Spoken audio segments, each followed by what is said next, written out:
Faut-il travailler en priorité ses points forts ou ses points faibles? Bienvenue sur cette nouvelle vidéo sur la chaîne Mon Coach Foot.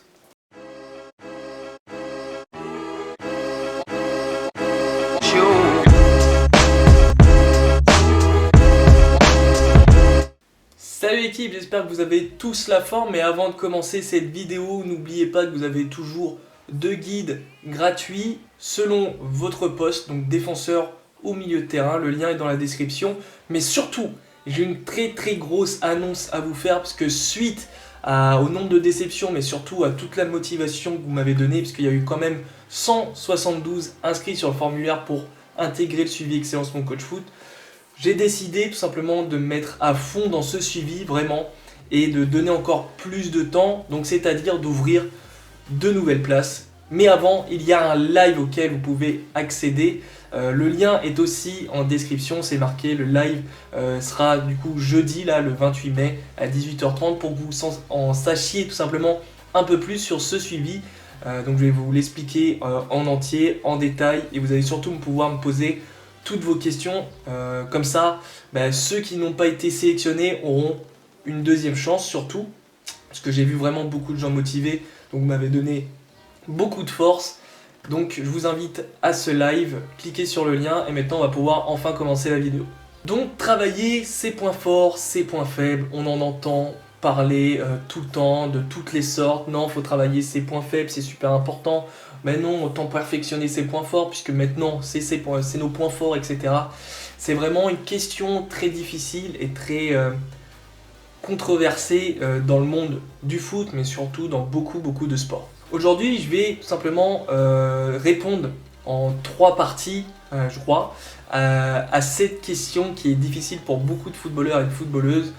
Alors, qu'est-ce qu'il faut travailler en priorité? Est-ce qu'il y a vraiment une priorité entre les points forts et les points faibles?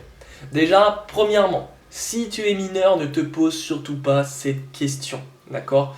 Travaille tout, sois le joueur le plus complet possible parce que tu es encore mineur, tu es encore en dessous de 18 ans et même après 18 ans, par rapport à ce que je vais dire maintenant, tu es encore en dessous de 18 ans et tu peux progresser encore très vite sur beaucoup de domaines. La vitesse, la technique, la motricité, la psychomotricité aussi, etc. Donc profites-en. Ne cherche pas point faible, ne cherche pas point fort. Regarde surtout ce qui peut te manquer et perfectionne tes points forts, mais travaille vraiment tout. C'est ce que je veux te dire. T'as pas cette question-là. Si tu as 12 ans, 14 ans, cette question-là ne doit pas venir. Essaye d'être le plus complet possible dans tes entraînements. Ensuite, pour ceux qui vont être au-dessus de 18 ans, majeurs, en senior, etc., on entend souvent dire il faut travailler ses points forts. Et on arrive à la règle des 80-20. Donc 80% de ton entraînement, de ta semaine d'entraînement, de ta planification va être basé sur tes points forts. Pourquoi? Parce qu'il est beaucoup plus difficile d'améliorer ses points forts, parce que déjà c'est tes qualités, donc ils sont déjà, on va dire, à une valeur maximale. Il va falloir les perfectionner pour que ça devienne une arme sur le terrain. Voilà, tu es rapide, Mbappé est rapide, on va lui conseiller, et je suis sûr que son préparateur physique individuel le fait travailler sa vitesse, voilà, sa gestuelle pour être encore plus rapide, pour être encore plus efficace, pour faire encore moins d'efforts, pour être plus rapide justement en faisant moins d'efforts, pour répéter encore plus d'accélération. Bref, tu as compris, 80% de ton entraînement sera sur tes points forts. Donc voilà, il faut caler ça dans ta planification pour la saison prochaine par exemple, et 20% sur les points faibles. Pourquoi que 20%? Puisque c'est un point faible, tu auras plus de facilité à l'améliorer en le travaillant déjà un peu tous les jours. Et si tu perds beaucoup de temps sur tes points faibles, tes points forts tu vas laisser de côté, ils vont devenir des points moyens, puis des points faibles, et puis là tu seras plus du tout au top, d'accord? Donc c'est pour ça que c'est ultra important aujourd'hui. Mais attention, on arrive déjà dans la 3e partie.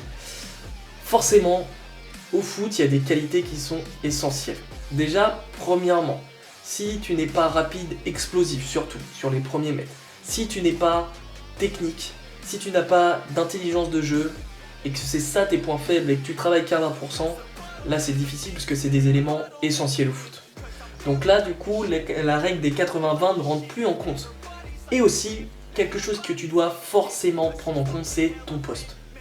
Voilà, je prends l'exemple d'un défenseur, Raphaël Varane, qui était peu agressif avant, qui était vraiment gentil. Par contre, niveau relance, athlétiquement, sur l'explosivité, il était au top.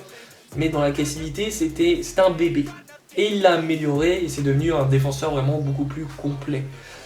Donc par rapport à ton poste, il va avoir des qualités indéniables. J'ai pu en plus faire des vidéos dernièrement sur les postes spécifiques à mon coach foot, les milieux, les défenseurs. Et il va avoir des qualités que tu vas devoir travailler. Et si ça fait partie de tes défauts, pas à 20%. Ne te mets pas ça en tête. C'est pour ça que c'est très variable, c'est pour ça que cette question est très difficile. Mais jusque-là, très peu de personnes vous l'expliquent. Donc, si tu es mineur, travaille tout. Je te fais un résumé de la vidéo. Si tu es mineur, travaille tout au maximum pour être complet et avoir le moins de lacunes et avoir le moins de retard possible quand tu intégreras le monde senior où ça sera de plus en plus difficile d'améliorer certaines qualités athlétiques. Ensuite, si tu es majeur, fais la méthode d'entraînement de 80% points forts, 20% points faibles, mais attention, la partie 3 disait que selon ton poste, il va falloir travailler les qualités selon le poste auquel tu veux évoluer. Voilà.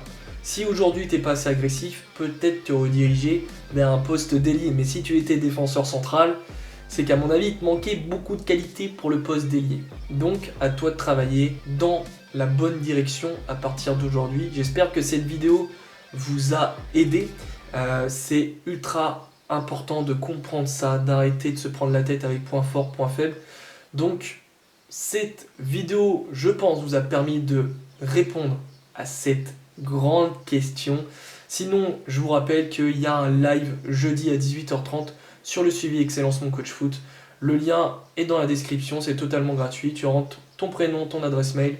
Je t'envoie un lien le jour même pour accéder au live et comme ça, tu vas pouvoir tout savoir. Et justement, travailler cette règle, si tu es majeur, si tu es mineur suivi par tes parents, on va pouvoir tout travailler et on va pouvoir améliorer tes points forts, améliorer tes points faibles selon ton poste. Donc, n'hésite pas à y aller. Sinon, je vous laisse là, on est toujours ensemble pour réussir. Bonne journée l'équipe.